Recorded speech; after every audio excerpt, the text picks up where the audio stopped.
Oh, what a morning it has been. So, welcome to the last show of OnWard. And I'm excited to be with you all this morning.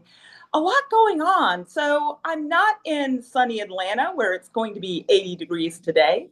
Instead, I am in Milwaukee, Wisconsin. I'm here for the wedding of the daughter of a friend of ours. And it's going to be a lovely, sunny 50 degrees. So about 30 degrees chillier, colder, significantly.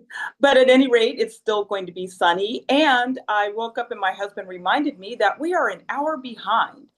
So kind of rushed a little bit to get ready for today's show, but I'm super excited about it. And when I signed on, lo and behold, I was not able to get sound on my computer. So I'm coming to you from my lovely little smartphone.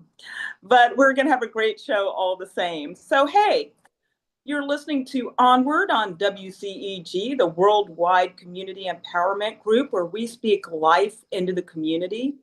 You can follow us, of course, on Facebook, LinkedIn, and now Blue Sky and Fanbase. You can also watch us on YouTube on your smart TV and on the Roku channel. And also just a disclaimer a bit that all of the things that we're going to be talking about today, our thoughts and feelings and all those good things, are those of mine and my amazing guest, Mr. David Cronin, and not of WCEG. So one of the things I want to do is I want to be able to see David. There he is. Good morning, David. How are you today? I hope you're a little more organized than I am today. It's all about going with the flow. It's how our life is presenting itself. It is. And, I think you are the appropriate guest for this moment. So I'm glad to have you on. Thank you so much. Honored to be here. Thank you. Thank you. So, David and I have a really nice history together. We go back, I was thinking about it, 2018, 19, I think is when we met. And at the time, David, you were volunteering with a local nonprofit offering up meditation classes, which is one of the things that you do.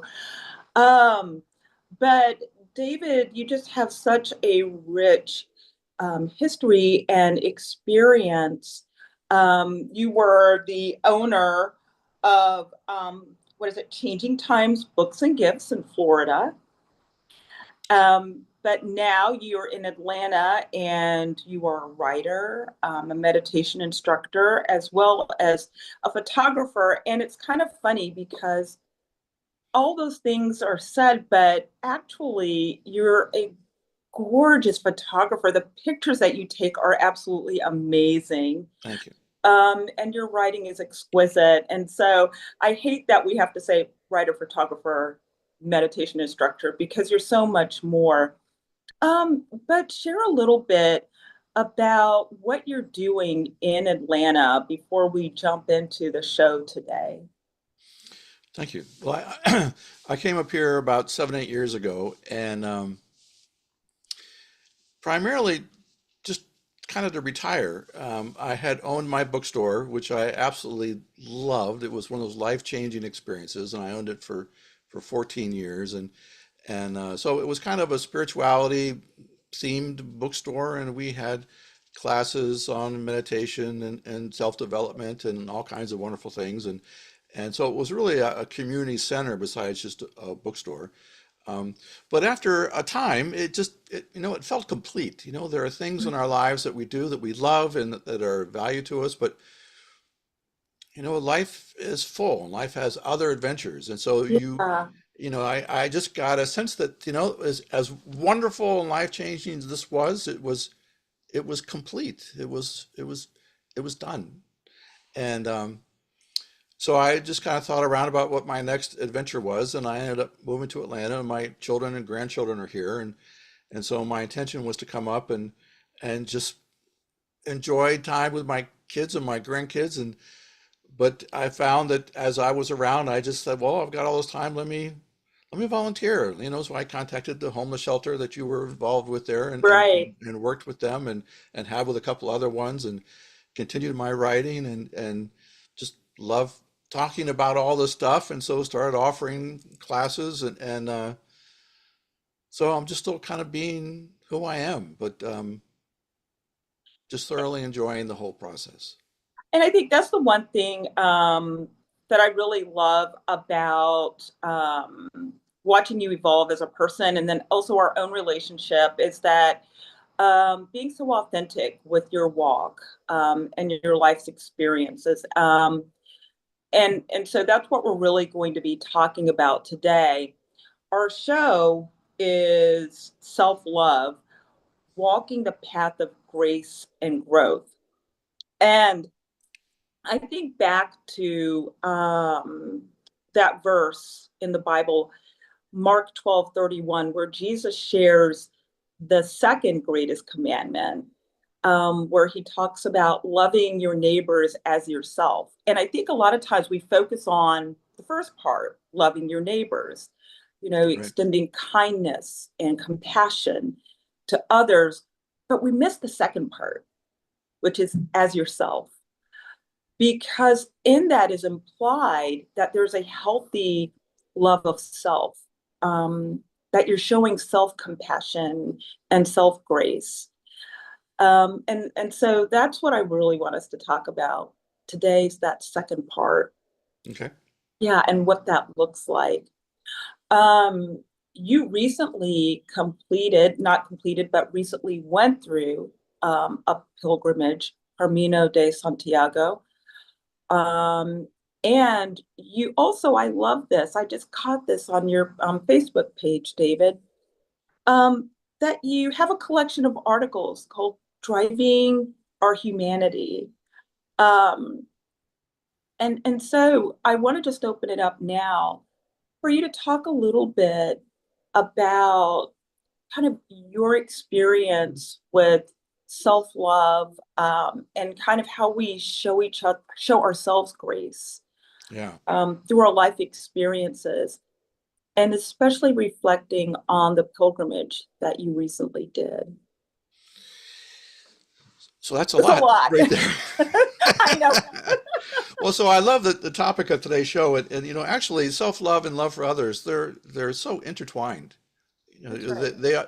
They actually are a mirror of each other. Mm, So how we move through or express ourselves in one category is actually the exact same way we move and express ourselves through the other. I love that. They're actually just absolute mirrors for each other. And so I'll just touch on, or first go into the Camino, and you're going to have to guide me because I could talk about the Camino for hours and hours I and hours. know, I know. So But you're going to have to guide me on and but so so I'll just touch briefly, and then you can guide yeah, me up to you. definitely. Yeah. And I So want you to, but David, I want you to really start with what prompted this pilgrimage in the first place. right, right. So the Camino de Santiago is a 500-mile trek across northern Spain, and the tradition behind it's thousands, many thousands of years old, and the idea of it is this is the path that Saint James walked across northern Spain, and so it's very much a spiritual and religious pilgrimage, although people from all walks of life and all faiths walk this yearly. And so I've been aware of it for many, many, many years, and it was my intention that, well, I'm going to walk this someday because it it just intuitively it felt like a powerful experience because for me, well, I think in general, pilgrimage, regardless of what it looks like, is a remarkably powerfully transformative experience. Mm, And so one day I will tell you, I was washing dishes, and I was just kind of thinking about the Camino, and having the same thought that, oh yeah, one of these days I think I'm going to do that. And all I can tell you is that somehow something landed in that yeah, moment. Something just like landed, and it was like right. now, now was the time. I was about to turn 70 years old, and I thought, Okay. well, what a great birthday gift to myself is Right. to plan my trip so that my 70th birthday is on my walk. Yes. And and so what I did is I started to set some really, really strong intentions. Like I really wanted to get clear as part of my preparation, both physically and financially and Right. all the different ways is I wanted to start to prepare for this. So for most people, it's about a 30 to 35 day walk.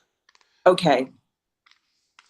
And so I said, all right, well, I need to get really, really clear about what's my motivation, what's my Yeah. intention here. So and I think this is important for any pilgrimage, um, or any major life journey event, Right. is to get clear. Well, what's my intention here? I just don't want to just go out there and just, well, here I am. I wanted to be clear. Right. And so I wrote down some of my intentions, and so one was this a really, really strong intention of wanting to do it. Like I was really, really clear that this is something I deeply wanted to do. Yes. Um, and and and another key part of it is why I was doing it is that I wanted just to surrender as deeply as I could into my own spiritual journey. Like I really wanted just to surrender into my relationship to grace, and and this being one of those ways where you're way, way outside your comfort zone Okay. is also tends to be kind of a part and parcel of any pilgrimage. Yeah. Um, and so I wanted to use that going out of my comfort zone as a way of deepening my experience with grace. And that's how I Yeah. just all about the divine is grace.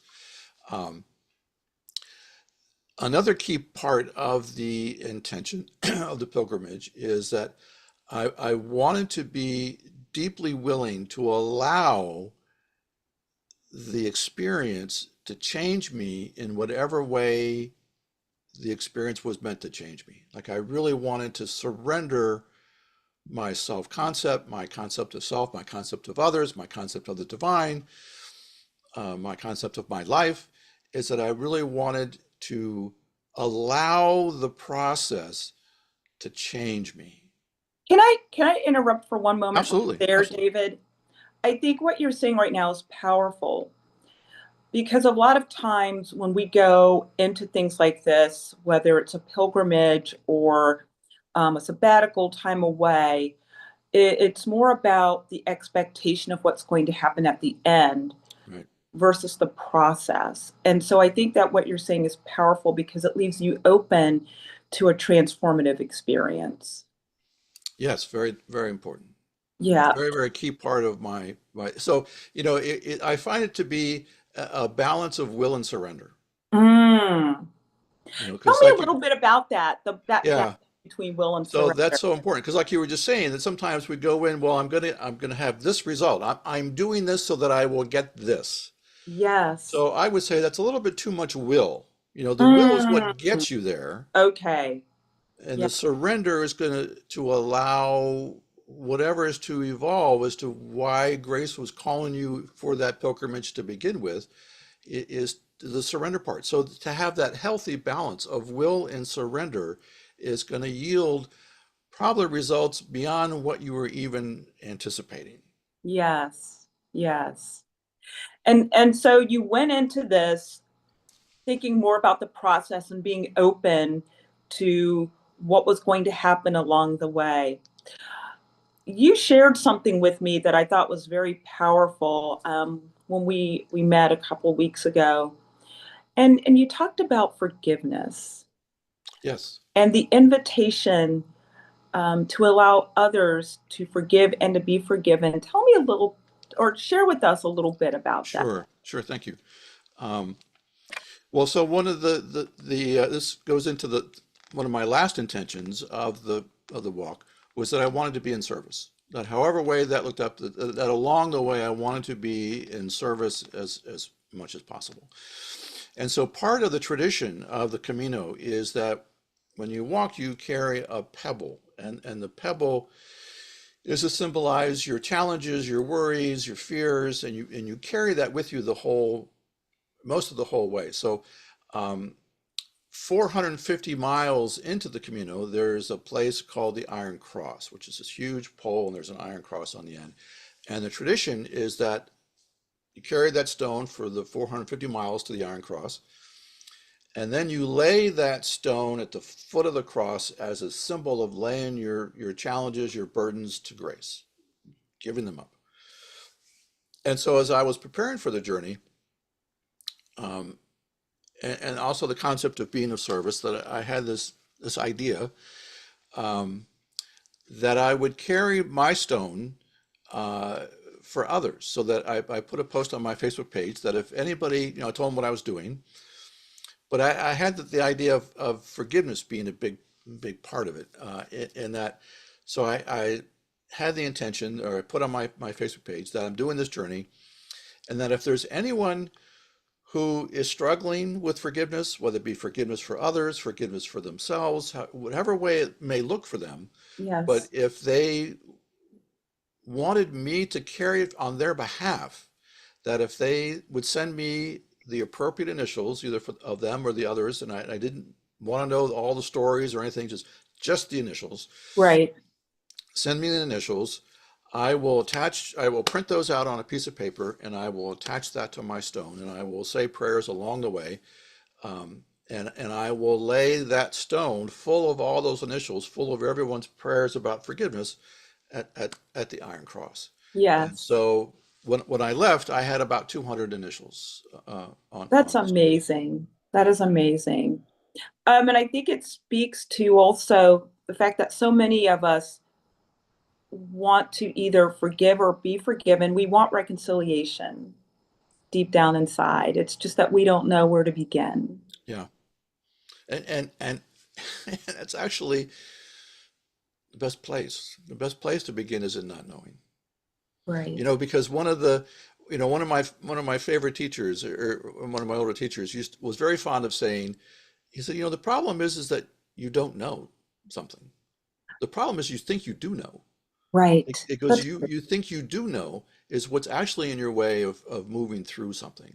And so part of the idea of the forgiveness, at least I have found, speaking for myself, is this moment of like, I don't really know why all this happened. I don't know Right. why, on a soul's path, why I had to experience, or why that person had to experience what they did, or why they did with me. I don't know what's going on for them on a soul level.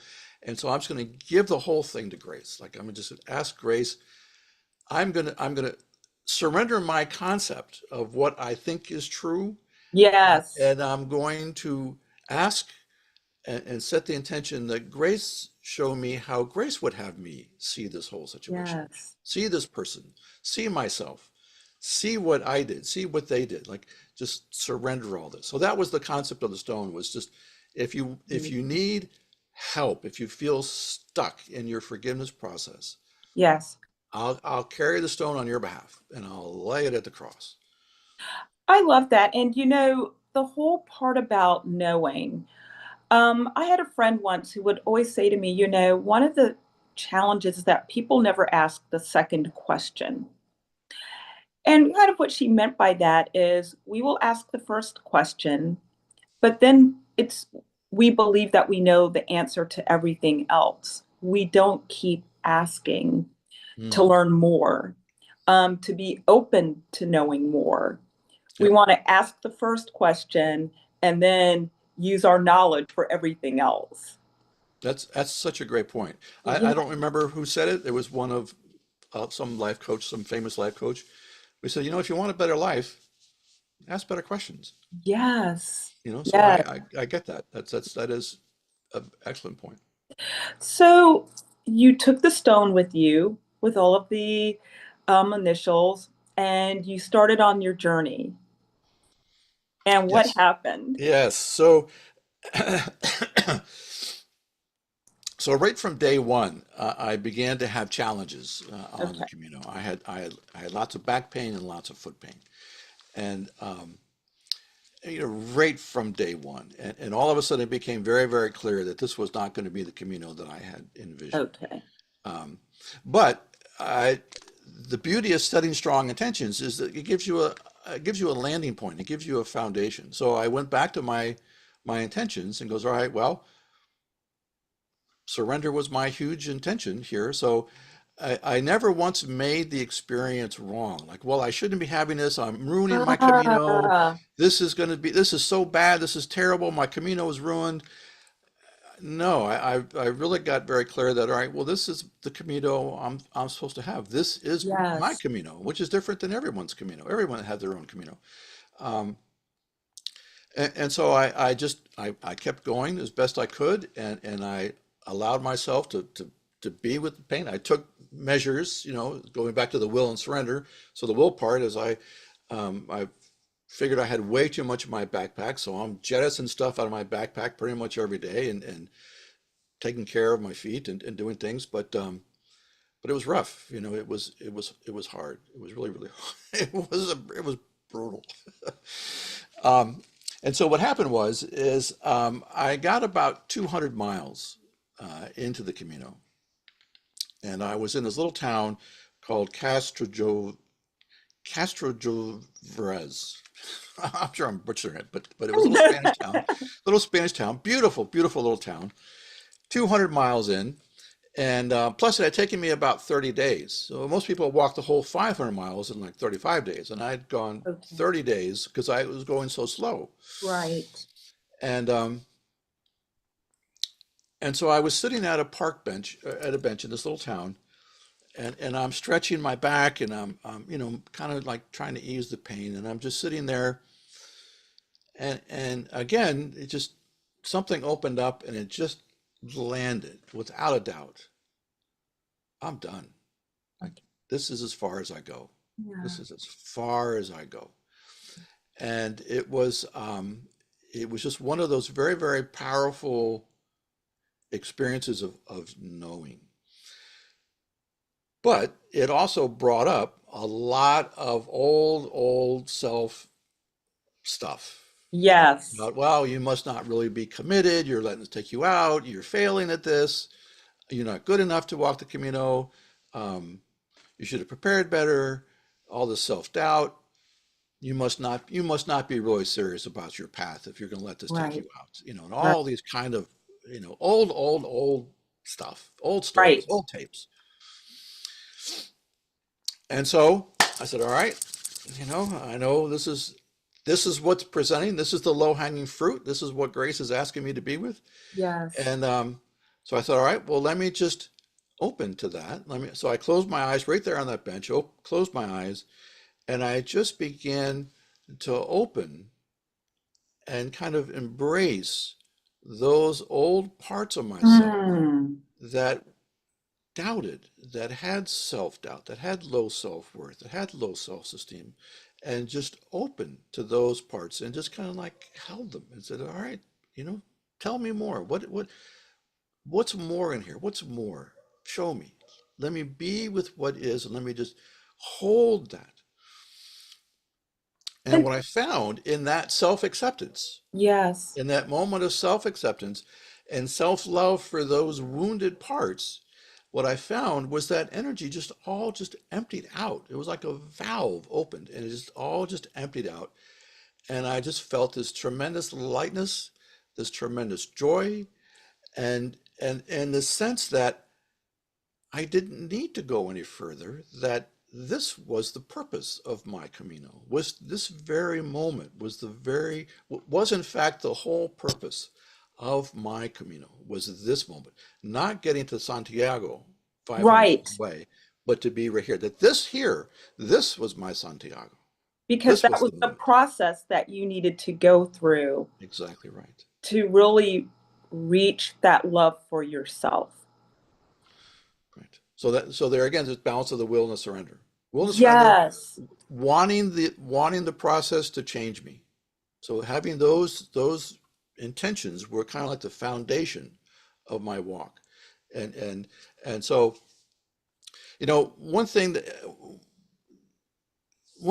I remind myself often of is that essentially we're all just a mixed bag. We're a mixed bag of confusion and clarities. Yes. There's parts of us that are very wounded, that are very hurt, that are very frightened, that are very scared, that are very wounded, what have you. But there's also parts of us that are very wise, very grounded, very mature, Yeah. very centered. And sometimes we move from the space of being hurt or wounded or scared or fearful. And there are times when we move from being clear. And but the only way to bring these parts, the wounded parts, forward, upwards, to match the level of the self-love is for this part, the self-love part, to embrace the lower parts, the lower vibrations. Because when we judge, when we're in a state of self-criticism or low self-worth or self-denial or low self-esteem, whatever, when we criticize those and say, well, I shouldn't be having this, this is wrong, this is wrong, this is wrong, well, all that does is drive it more underground. And so I want to go back to something. You and I had a conversation a few years ago on this show. And I want to bring up this analogy that you had about the beach ball. Yes. And trying to keep it below the water. Yeah. Talk about that a little bit, yeah. because I think that's kind of what you're talking about a little bit here. So the beach ball analogy is a great analogy. So one thing about our wounds and our those parts of us that we don't like and that we tend to disown. Yeah. So the thing of it is that when we bury an emotion, when something is uncomfortable, Yes. the tendency is to bury it and get it out of our awareness. Well, the thing of it is when you bury an emotion, you bury it alive. It doesn't go away. When you bury an emotion, Wow. you bury it alive. And so it's kind of like having a beach ball. Say you're at the beach and you're like about waist high of water, and you've got this big, beautiful beach ball. And if you try to push that beach ball so that it's underwater, you can do it and you can hold it down there. But now let's imagine that you're going to hold it there for an hour. And now let's say you have to hold it there for a day. And now let's say you have to hold it there for 20 years or 50 years. So, and let's say you don't have one beach ball, but you have 30 beach balls you're holding down. Well, all those, even though we think they're underground, we think, out of sight, out of mind, it actually is taking part of our life force to bury those emotions below the conscious thinking level. It takes part of our life force to do that. Yes. And so the idea is that actually to go back into those and bring them up. And so you can imagine holding a beach ball underwater for hours and then just letting your hand go and it popping up and floating away. It's like, that feels so, I feel so relieved. I feel I feel more alive. I feel more energetic. I feel happier. It's because that life force that you were using to suppress something all of a sudden is now more available for your creativity, for your joy, for your love. And so it's that type of thing. And when I say that the beach ball, they tend to, those emotions that we bury alive, oftentimes they come up on their own at the worst times. At the worst time. At the worst time. At a family dinner, and all of a sudden you get triggered, and then all this something comes up that you've suppressed for years, and so it's that type of thing. So it is. So I want to take a pause in the story about your pilgrimage. Talk a little bit, because I want to come back to what I think is just this beautiful end. But I want to focus a little bit on what you were saying about those negative feelings and emotions that came up. Because with self-love, a lot of times what tends to happen is we focus on those negative parts of ourselves. Right. We live with that every day. We take it to work. We take it to bed with our partner. We take it to our parents. David, how do we move beyond that negative narrative that just keeps us dragged down and prevents us from living that joyful life? That's a great question. There are books and books and seminars, exactly. So that's one of the the key.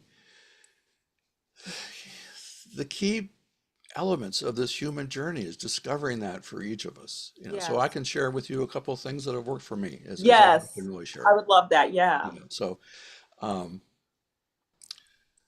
and so one of the main ones that I'm always keep going back for is intention. So Yes. intention, your intention drives your life. And so to have an intention that I want to grow, that I want to evolve, that I want to know more about how to move through this world in a loving, conscious manner, that I want to know why I'm here on this planet, that I just want to know. Yes. And not only want to know, but I want to grow. And so part of that intention of wanting to grow is wanting to see those areas where I'm not showing up as a loving Mm. person.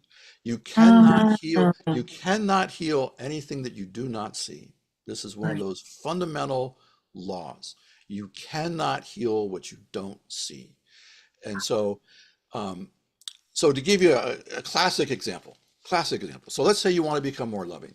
You Yes. set the intention, I want to be more loving. So I think what happens is that Grace goes, great, let's get to work. Let's get to work. So to be more loving, one of the processes of being more loving is to increase your capacity to love by clearing out all the ways in which you are Mm. currently non-loving. Yes. And so part of the process of growth is wanting to see that, Yeah. wanting, show me, like saying a prayer to Grace, show me what I don't even know I don't know. Show me what I need to see so that I can change and grow and evolve so that I can be more loving. So what happens is circumstances show up in your life Yes. and you realize that, holy cow, like I wasn't very loving in that situation. Or Yes. all of a sudden I'm reminded of something that happened 10 years ago and it's like, holy cow, that was pretty cruel that I did back then. Right. And so part of the kind of the human nature is, oh, that's a beach ball. Let me bury it. Let me put it down. I don't want to see that. I just want Right. to be more loving. I don't want to see Right. not loving. I just want to be more Right. loving. I don't want to see that. And yet it's wanting to see that so that you can change, so you can process that, so you can heal that Yes. is is is what opens up the capacity. It opens up the vessel for Yeah. which more love can come through. So it's having that intention of wanting to see, wanting the spiritual growth more than you want any particular outcome. And I love how you're talking about growth. And I love how you're saying, you know, if your intention is to be more loving, then that's where you're exerting more will, Uh-huh. right? Because it's like, I can make myself more loving. But really, you can't make yourself more loving. It really is experiencing and dealing with all of the things that have happened on your life's journey Yeah. and looking at them and embracing them. And I want to go back to that verse about loving our neighbors as ourselves because I'm realizing how wise and profound that is, how it is so much deeper than we allow it to be because we focus on the neighbor. But your capacity to love others really is based on the capacity you have to love and accept yourself. Absolutely. That is such a valuable, such a great point. You cannot be a refuge for others except to the degree that you are a refuge for yourself. Exactly. That's right. And I don't think that we talk about that enough. I think that we're afraid of self love. I Yes. think sometimes we believe that self love means, oh, I'm going to be prideful or Right. I'm Right. going, but that's not self love at all. No. It's showing compassion to yourself, right? Well, it's yes, and so there's a healthy self-love, and Yes. there's a a non as healthy, self-love. Yes. But there are ways to cultivate Mm. self-love, and so um, just a couple that I'll share with you that I found well. One is doing the opposite of what fear would tell me. And so, in other words, it's like oftentimes we stay in our comfort zone Yes. because that's where we feel safe. And so, fear would say, well, no, you need to be safe. You need to be, so this is something that is something for me being a card carrying introvert.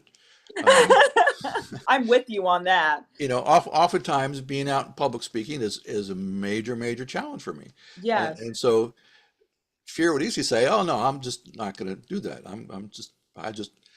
I just love being home with a good book. That's Right. that's where I am." Yes. Um, but I find that the more I actually step out of my comfort zone, that helps to cultivate a healthy form of self-love. Another little trick is doing things for others that they will never know. Ah. Doing good things for others that will benefit their life that no one will ever know. Because the beauty of that practice is that kind of helps unwind that very thing you were talking about the ego, about being Yes. important, about being seen as being this great person. When Right. you do things that are for the benefit, that will benefit others, and you don't even tell a soul, and you don't even tell anybody that you're doing something that you're not going to tell them. Like you don't even share it with your friends that I'm doing Wow. something, I can't tell you what it is, but I'm doing something that they're Yeah. never going to know. No, the idea is it's between you and grace. Yes. It's just between you and grace. And I love. as you do that type of things that will benefit others that no one knows about, it it it unravels that part that needs that egoic hit, Yeah, that needs exactly. Yes. that Yes. egoic, you know, I'm not coming up with the right term, but that stroke of the ego. Um, There's and so that is a very delightful practice that helps cultivate um, self-love. And another really wonderful trick is to think of the people in your life, people mm, in your world, and pick the one who you think struggles with this very thing the most.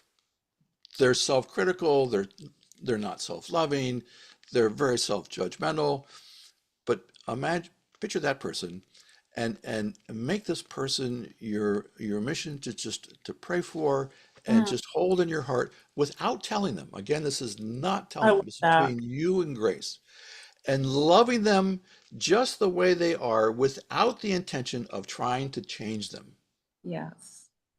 I And love what that. happens is as you going back to how the self and the other are just mirrors for each other, the more you offer love for another in their humanness. So this is Yeah. just the way their humanness is showing up at this time.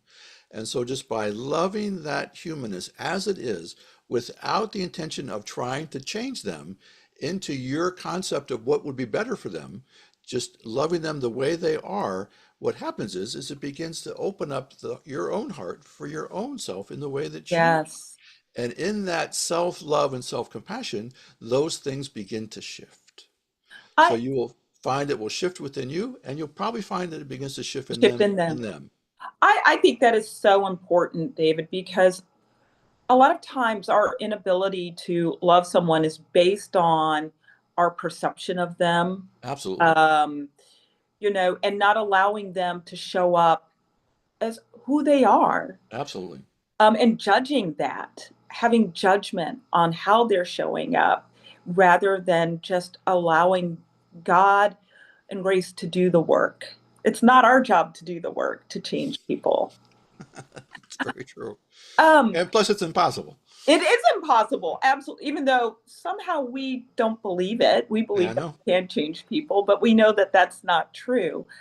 Um, One of the things that you and I talk about or have talked about, which I also think kind of goes along with this whole stepping out of your comfort zone, is taking the time to be alone.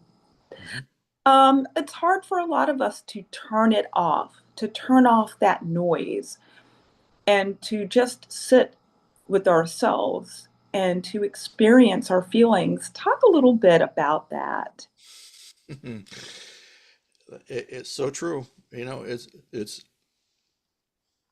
one of those terrifying things for some people. It It's just is. absolutely just be with themselves, be with their own thoughts. Yes. And you're right. It's one of those hugely important things in that um, to find a way to be at home with your own company. Yeah. Um, it is a process. And so one of the practices of that is to simply practice it, to be with it and to resist the urge to pick up the phone, check Facebook, check Mm, Instagram, check your social media, call a friend, but just to be quiet, observing nature with a cup of tea or what have you, just being still. Um, and so what happens is it's kind of like, the terror of it is that you're at that beach and all of a sudden you kind of just well, let me just kind of open my arms and let go and see what beach balls pop up. And oh my gosh, I'm terrified of what's going to pop up. And so, yes. so I'm not going to do this. And so the practice of that is to allow that process to unfold. And so another little trick, another little tool that I use is as I'm doing that, and all of a sudden, if I begin to feel anxious or feel uncomfortable, and I will just start to breathe nice and long and slow and deep. Breath is hugely important because what happens is when we're uncomfortable, our breath tends to become short and very shallow.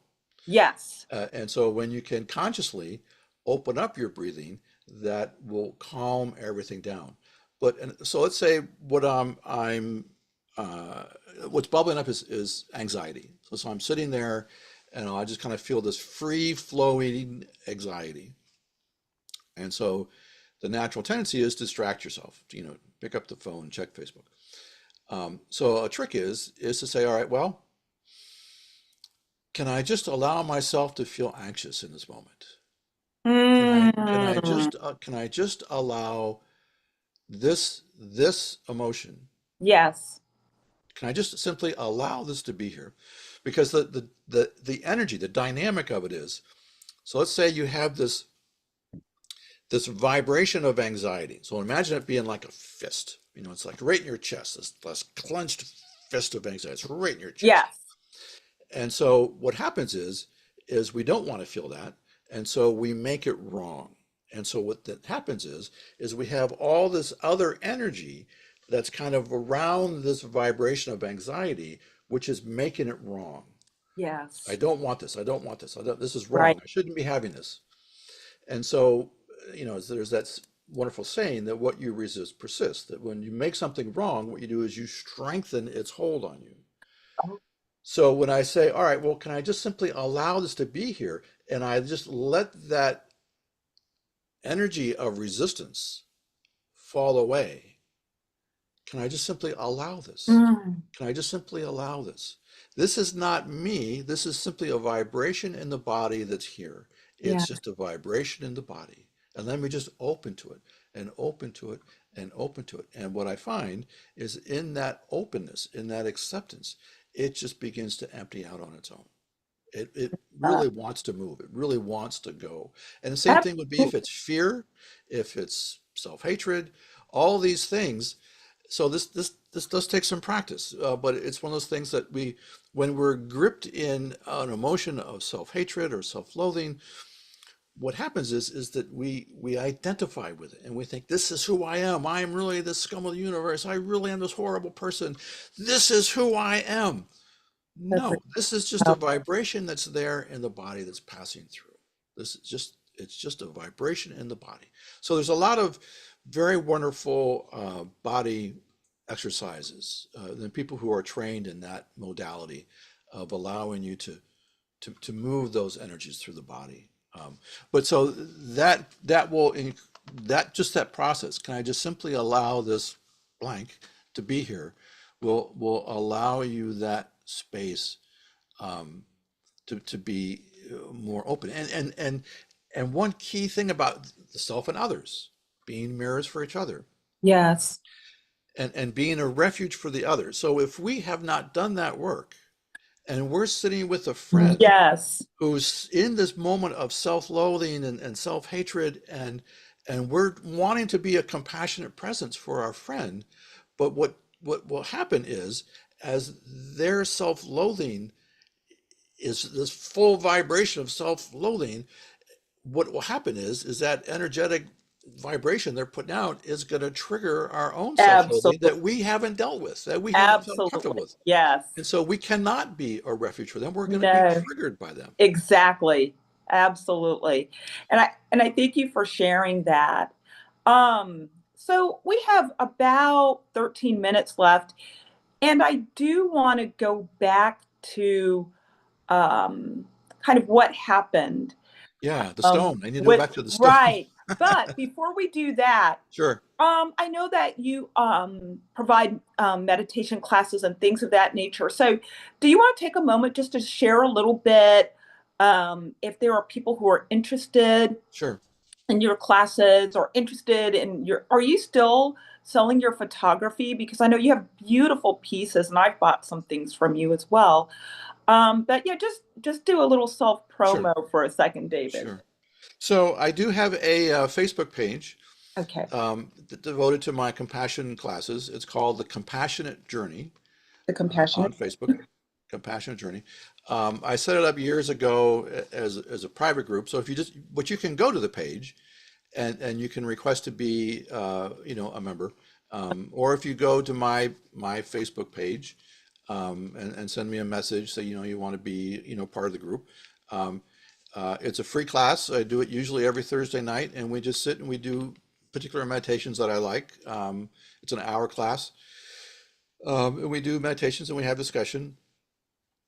So we do meditations that help cultivate compassion for self and others. It is a free class. I do invite anyone, they want to make a love donation from time to time. That's always Yes.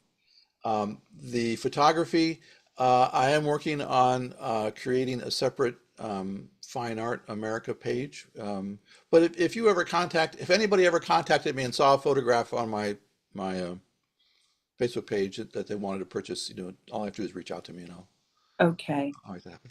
Okay. So But again, it's the compassionate journey. right, or just come to my David Cronin Facebook page, and it on my page it has a link to the Compassionate Journey Okay. page. So Great. either one, they'll find me.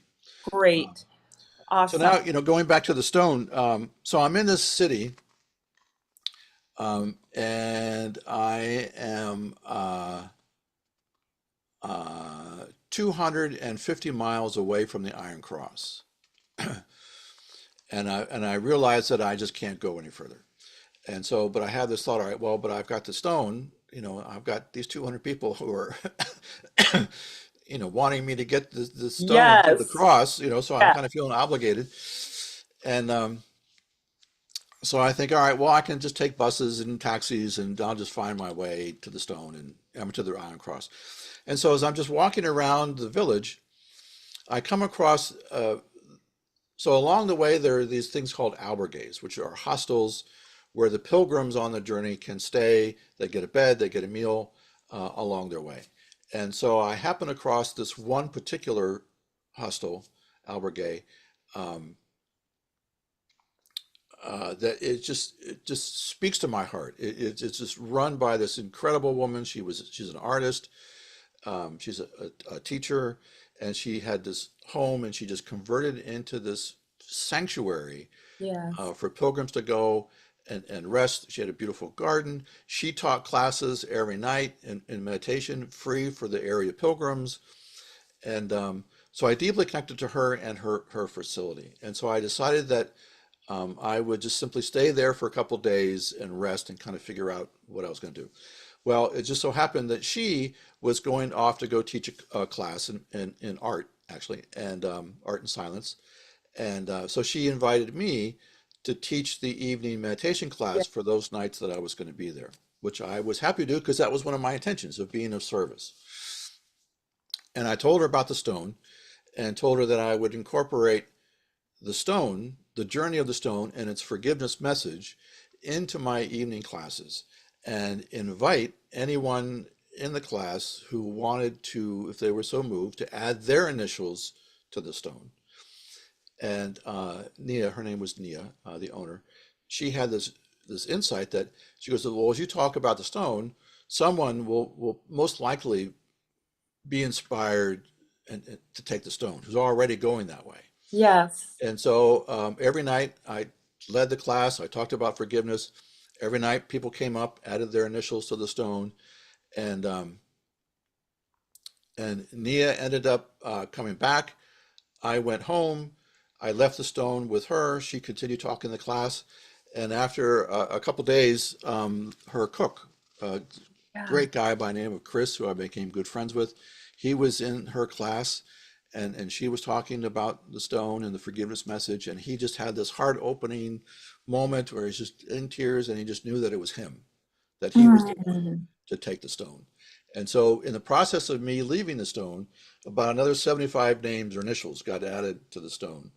And so he ended up taking the stone, and which he did. He took the stone, so the stone found its way to the Iron Cross, was the original intention. But the beauty of the whole experience that I take from that is that I never, in my wildest imagination, when I started, had envisioned that all this would play out the way it was. Yes. And actually the pain in the back, the pain in the knee, all that just served this extraordinarily significant process, part and parcel, that it was absolutely perfect the way it whole played out, that other people got the idea of forgiveness, and maybe they were able to forgive more, and maybe they got help for forgiving more because of the way the whole thing played out, including my challenges. Yes. And I think the value of that is those initial intentions of will, surrender, and being of service, and allowing the process to Yes. change me and to change others, and not having too much will, having that balance. So for me, it was like this life highlight moments. And ultimately, it allowed someone else to have an experience that he was meant to have that he Absolutely. didn't even know. Didn't even know it was coming. Yeah. He he listened to your meditations while you were there, and it took him a few days. I don't know how many days, but it took him time to realize that he was the one who would finish the journey. Yeah, So, I mean, without this happening to you, it wouldn't have happened for him. this is true. Very true. I We love just that. never know. See, that's the beauty of this whole life journey. We Yeah, never know that's right. how our lives are going to touch others. That's right. And what a beautiful part of walking the journey is walking the journey with the intention of just being in service. However grace needs to be in me in service, so just use me in service. However way grace needs it. That's right. Far beyond my own comprehension of how that may look. But just having that intention that may my life be in service. May Yes, my life I be in love that. service. I love that. A friend of mine, I was going through something and kind of sharing it, and a friend of mine said to me, always remember, whatever you're going through, extract the lesson. Mhm. And I love that Yeah, because when you're going through things that are tough, it's hard to see the lesson. And when I think of the word extract, it's like pulling out of it that most essential piece that is meant for you to learn and grow from. that's So, beautiful. so I love I that. love that. I do too. Thank you. Um, David, before we go, we got a couple of minutes. Can you just share how people can learn about Carmino de Santiago, about that pilgrimage? Yeah, so there's a plethora of information out there. So if you just Google Camino de Santiago, you will get all the information about it. There's also wonderful websites lots of YouTube. Go on YouTube and people will share their experience. They'll give you tips. Okay. There's many Facebook pages devoted only just to the Camino and people asking questions, sharing their experiences. That's awesome. There's one particular uh, uh, couple that go by Camino Provisions. They have their own Facebook page. They're an older couple, and they've probably done, I don't know, they go like a couple times every year, That's and amazing. they just have just plethora of information. One thing I'd recommend to access to find somehow, it's kind of hard to get, but there's a movie called The Way, Oh, okay. um, which is a Wait. great a great movie. It's got Martin Sheen in it and his son. Um, it's called The Way, and Okay. so it's a fictional story, but it's pretty accurate as far as some of the experiences and the process of the journey. Although I will say that it's kind of old. It came out I think I don't know 2010 or 2012, Oh, that's and the Camino is very different now, only because it's just so popular. right. Um, and also, if anybody is interested, they can always reach out to me. I'm happy to Okay. share resources or tips or advice or what have you. And just to kind of wrap it all up, my intention is to go back That's in spring yes. of next year. Yes. Um, is to go back to Costa Jerez, um, connect with Nia again, and begin where I left off and continue the journey. That is amazing. I want to thank you again for sharing with us. I want to thank you for your friendship and your wisdom. And before I go, and again, this is the last show of the season, I want to thank Penny Rogers for the opportunity to do this show and to bring on people. I've had some amazing guests this year. Oh my gosh. I wish I could name them all. But thank you, Penny, for everything that you do for the community. It's been wonderful. I look forward to seeing you all next season. I think we'll start up in September. Have a great summer, everybody. And as I usually say, I don't have my coffee mug today, but gotta run. Thank you. Thank you, David.